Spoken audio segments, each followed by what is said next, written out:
I've been in the House of Lords for 3.5 years now, and I think most people's perception is that it'd be much harder for me to make the transition than a lot of people from business, but actually from sport.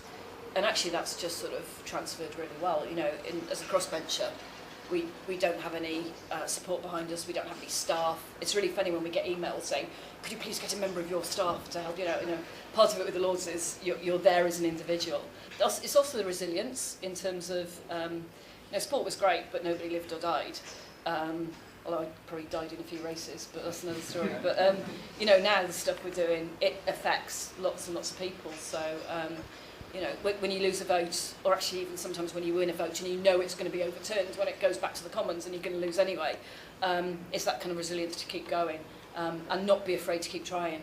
But I think the one thing I've learned is never be afraid to say what you think and never be afraid to take something to a vote. You know, I was always hugely ambitious. Actually, in my sporting career, I never felt I'd done enough. That's the thing that kept me going on and on and on, because I always just wanted to do more. Some of the things that lots of other people thought were really important, actually the athletes are saying, you know, none of that matters.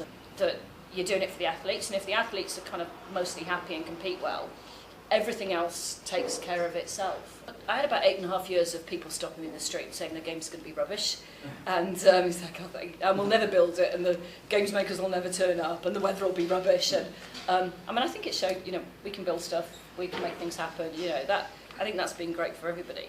It have inspired lots and lots of people to do things different. Do you know, actually, in the House of Lords, it's probably the most equitable place I've ever been. I mean, we've got about 1/3 of the membership is women.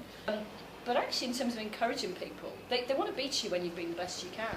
So actually, I had a government peer last year who's a lawyer, who reworded an amendment for me to make it better and then voted against me.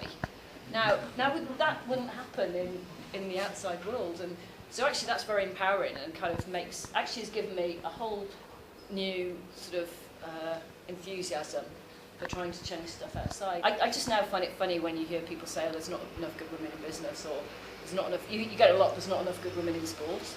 Actually, there's loads of good women, they just need to, you know, learn different skills.